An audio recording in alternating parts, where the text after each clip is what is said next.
শব্দ নহয় এক নামৰ শব্দ।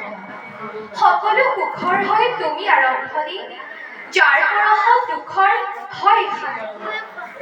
পৰম শ্ৰদ্ধাভাজন আজি সভাৰ সঞ্চালক মহোদয় আৰু উপস্থিত সদন, এই শুভ ক্ষণত সকলোৰে চিৰপূজ্য হিয়াৰ আৰঠি মা সম্পৰ্কে দুআষাৰমান ক'ব বিচাৰিছোঁ।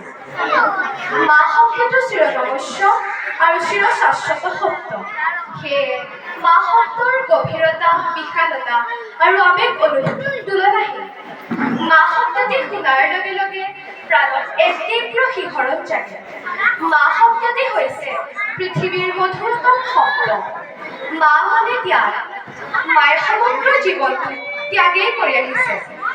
প্ৰথমতে নিজৰ ঘৰখন আৰু নামৰ উপাধি, তাৰ পাছত স্বামীৰ বাবে আৰু পিছলৈ সন্তানৰ বাবে কেৱল ত্যাগ কৰি আহিছে। সেয়েহে যেনেকৈ আকাশৰ পৰিধি জুখিব নোৱাৰি, ঠিক তেনেদৰে মাৰ মৰম, ভাল পোৱা আৰু ত্যাগৰ পৰিধি কেতিয়াও জুখিব নোৱাৰি। পৃথিৱীৰ প্ৰতিটো শিশু জন্ম হৈ মাৰ কোলাৰ স্নেহ স্পৰ্শৰ উপৰি দুগ্ধপান কৰি জীয়াই থাকে আৰু মাৰ মুখৰ ভাষাকে নিজৰ ভাষা হিচাপে গ্ৰহণ কৰে। মাতৃ আৰু সন্তানৰ যি নিবিড় সম্পৰ্ক, পৃথিৱীত দ্বিতীয় তেনেকুৱা সম্পৰ্ক দেখিবলৈ পোৱা নাযায়। মা শিশুৰ বাবে হৈছে পৃথিৱীৰ সকলোতকৈ শ্ৰেষ্ঠ এগৰাকী শিক্ষক, শ্ৰেষ্ঠ চিকিৎসক আৰু ভৱিষ্যত দিনত সুনাগৰিক হোৱাৰ শ্ৰেষ্ঠ পথ প্ৰদৰ্শক। সেইবাবে কোৱা হয়, আই সমান হ'ব কোন, নৈ সমান বব কোন। সন্তানৰ শিক্ষা, খাদ্য আৰু সাজপাৰৰ ক্ষেত্ৰত এগৰাকী মাৰ ভূমিকা আন সকলোতকৈ ওপৰত। প্ৰতিগৰাকী মায়ে সন্তানক লৈ কিমান যে ৰঙীন সপোন বুকুত বান্ধি দিন-ৰাতি একাকাৰ কৰি কষ্ট কৰে, তাক ভাষাৰে প্ৰকাশ কৰিব নোৱাৰি। এই মমতাময়ী আৰু কল্যাণময়ী গুণৰ বাবে আমি মা শব্দটি অতি আন্তৰিকতা আৰু শ্ৰদ্ধাৰে উচ্চাৰণ কৰোঁ। সকলোৰে বাবে মা কেৱল এটা শব্দ নহয়, ই এক সত্তা, ই এক শক্তি আৰু আমাৰ বাবে সুৰক্ষাৰ কৱচ।